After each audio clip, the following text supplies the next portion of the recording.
So I'm gonna stop saying so much. So. Hi flower friends, it's Nicole from Flower Hill Farm, and I'm coming to you on a very blustery, cold Sunday. I think it's afternoon, it might be noon. It's lunchtime, Brad's downstairs making lunch. But anyway, I wanted to talk to you guys about my perennial order for spring 2021.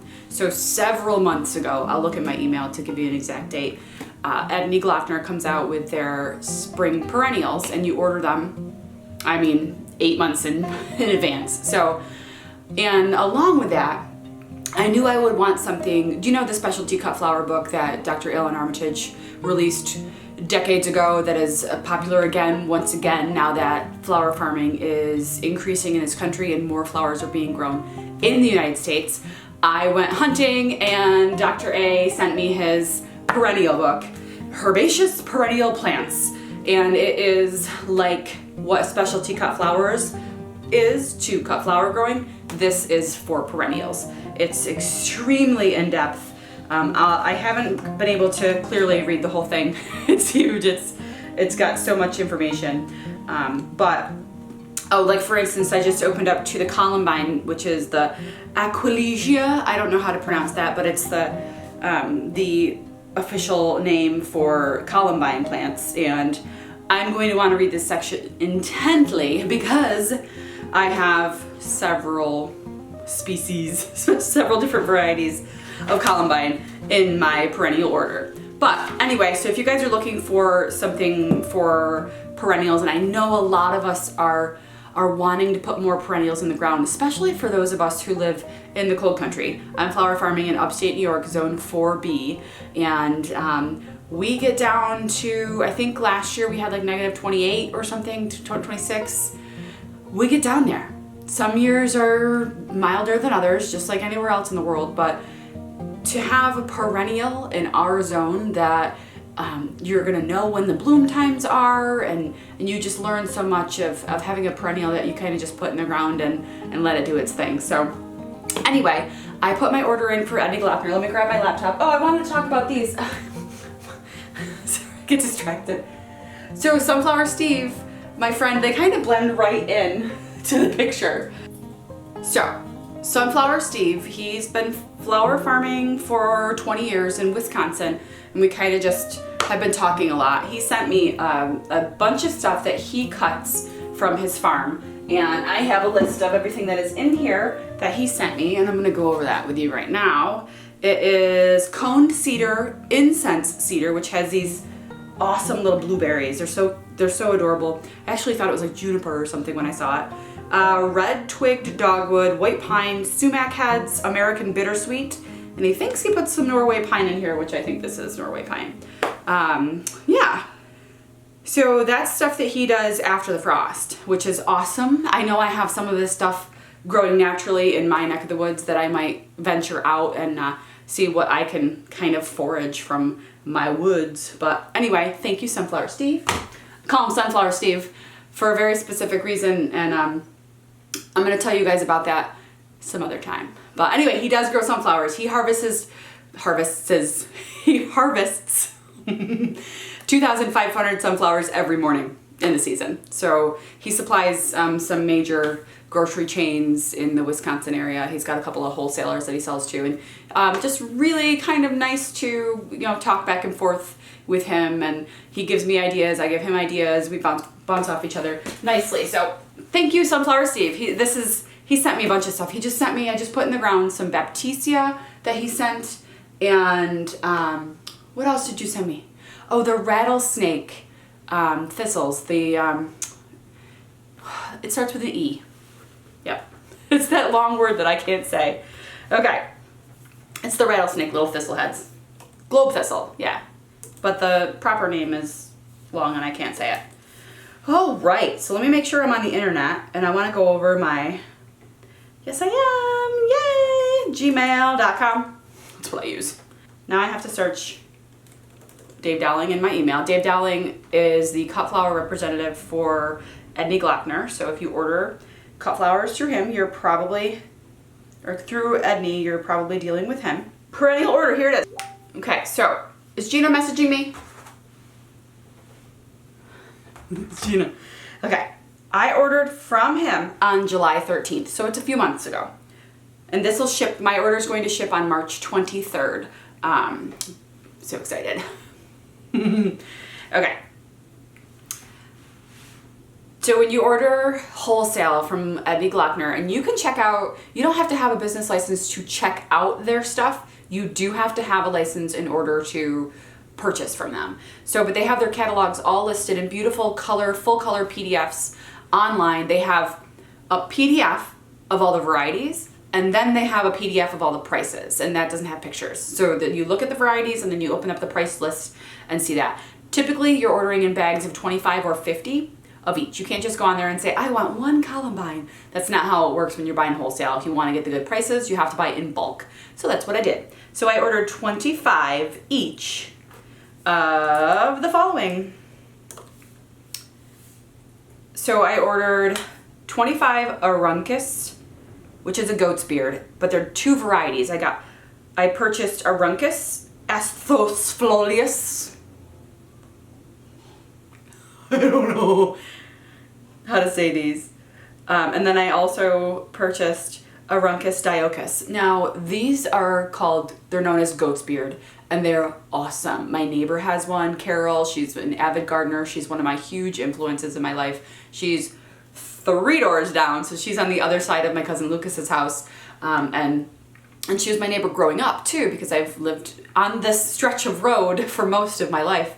So Ron and Carol's gardens were a treasure for me. Beautiful, beautiful stuff, and she's got a few of the things that I'm ordering now, and I was really inspired by her yard. I always have been. It's a magical place over there. So anyway, we have the goat's beard, 2 different varieties of goat's beard. I'm really excited about those. And then I have 1, 2, 3, 4, 5, 6, 7, 8, 8 different varieties of columbine. Now columbine can be a good cut flower. There are varieties that grow with some height. You have to make sure you're specifically looking at varieties. Now when you're looking, look for like the scissors, or it says cut. Don't buy things that say potted. I've done that before by accident.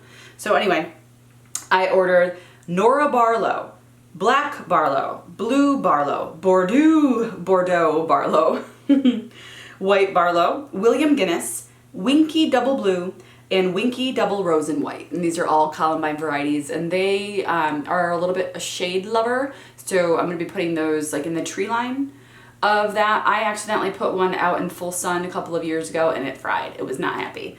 So also interestingly enough, sometimes the seeds that drop from columbine are not true to the mother plant. So you could have planted a blue columbine and then the next year have it come back pink. Happened to me before. It's crazy that the way things do that. Oh, so I ordered some Astilbes. I have a few different colors I'm very excited about. 25 each of Fennel Red, Bressingham Beauty, Diamante, Visions in Pink, and Milk and Honey. I am so excited about those.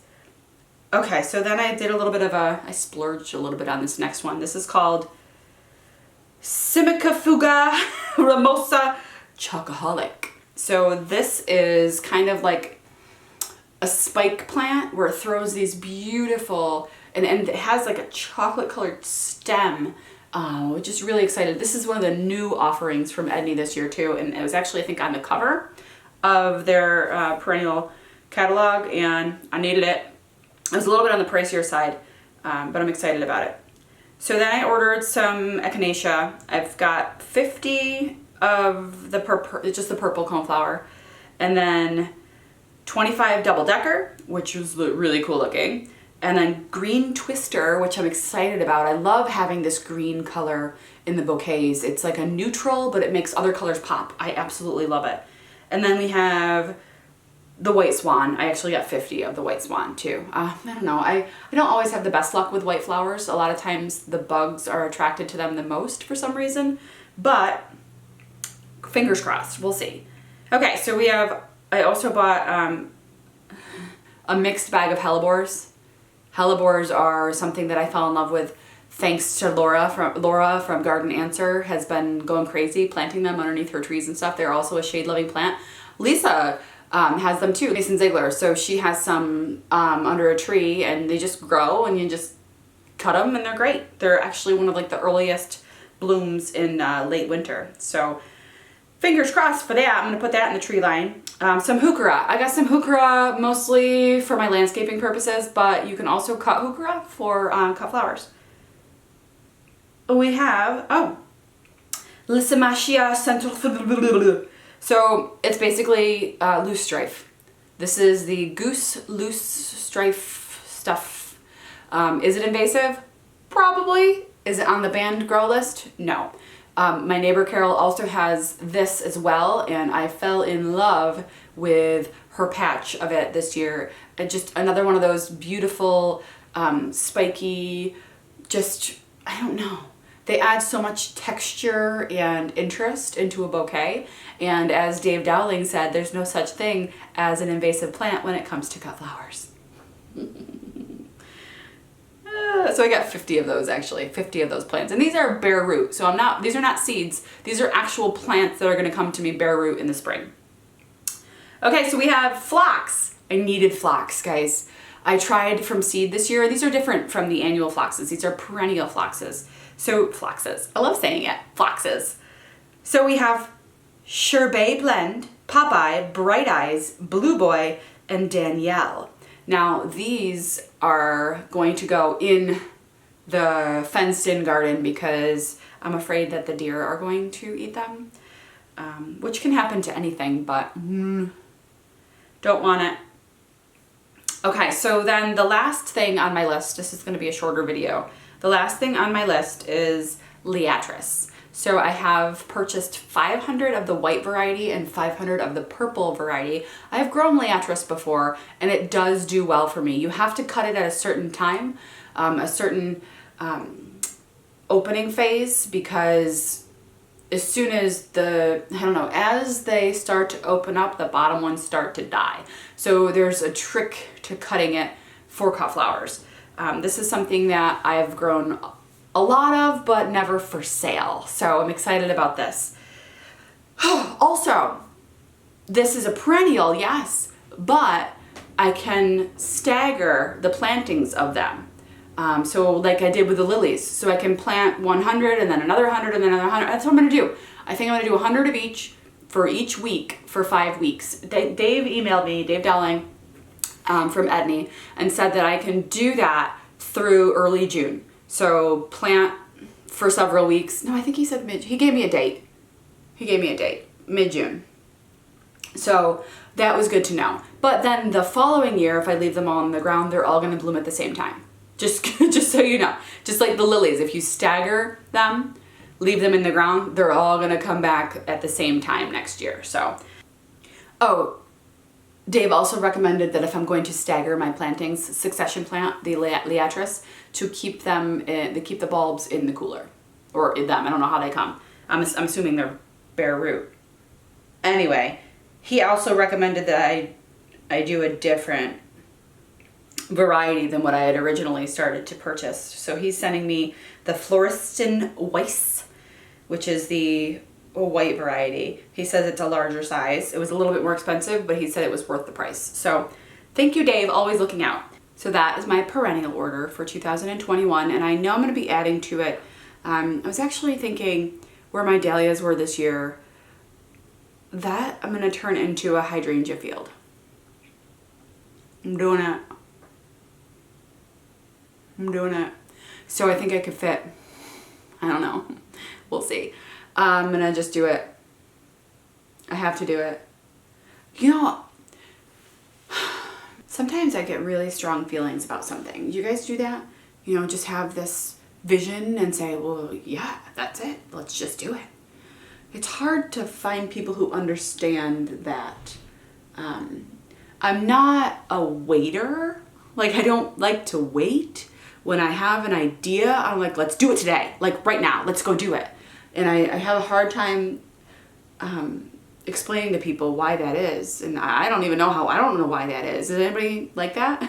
You guys like that? You know, there are people who are like planners who are like, okay, all right, let's discuss this for the next 12 months and see if it's a good decision. And then let's let's like write it down, let's do all this. And I'm just like, give me the shovel, let's do it. So I still have to order my wildflower seed as well. Brad tilled up, I'm looking at it right now through, this is the upstairs bedroom window, and he tilled up the flower field, and I think I've been looking on the interwebs, and I ordered the seed from Eden Brothers last year, and I think I'm probably gonna do that again. And they have like 10 and 25 pound bags of wildflower mixes. I think this year I'm going to go for the deer resistant pack, but I also want some of the I want some of the flowers that the deer love. So that's gonna be tricky for me. I'm not exactly sure what way I'm gonna go, but I don't usually order that seed until January. But I gotta tell you guys, the increase in the interest in flower farming and just, growing things in general is leading to a pretty serious shortage of tubers and bulbs and seeds. And I think it's gonna be even worse next year. So I don't want anyone to start panic buying, but I know I was shut out of some things that I normally don't have a problem getting, and that's kind of terrifying when this is like your business and you're trying to do something and you're like, oh, well, I know I need to grow that variety. Or can you imagine if they were just out of wildflower seed and I didn't get to buy any? So I need to get on that and get it quickly. I'm just struggling over what variety. I almost want to throw the deer resistant on it and then throw the other stuff on top of it too. That way something grows. But the deer resistant flowers, they're just not, they don't have the whimsy of the cosmos and stuff in the wildflower field that I have this vision in my head of it being. And at least I'm gonna have the water situation figured out, which by the way, our well ran dry again. The guy who originally drilled this well in 1998 is going to come back and drill it deeper, but he has 10 wells ahead of us. The drought in our area has been so severe that it's November and our wells are running dry. We have not had the rain. And it's not just our place. It's, my neighbor around the corner, my friend Lisa, she is also terrified. So I've been doing laundry at my dad's house. My dad lives on top of a natural spring. He's never gonna run dry. He's just around the corner too. So if I ever need water, I can always fill up there, but it's scary. So the guy who's gonna come and drill our well deeper just can't get to us because he's got 10 other wells to get to before us. So, we've been monitoring our water, and I'm sending the kids to my dad's to shower and stuff like that. So it's been kind of like a crazy, crazy year, hasn't it? Anyway, well, I'm gonna go enjoy the rest of this lazy Sunday with my kids. I'm gonna update my website. We should talk websites sometime, don't you think? Anyway, all of the photos on my website are from last year. So I want to go through and update my website, and I'm getting ready for my big Black Friday sale. I'm opening up my CSA on Black Friday, and I need to get that ready on my website for people to purchase. So anyway, I'm very excited about that, and I'm so looking forward to these perennials coming in the ground. I think it's gonna be a really, really busy spring here at Flower Hill Farm. So thank you guys so much for spending some time with me. We'll see you soon.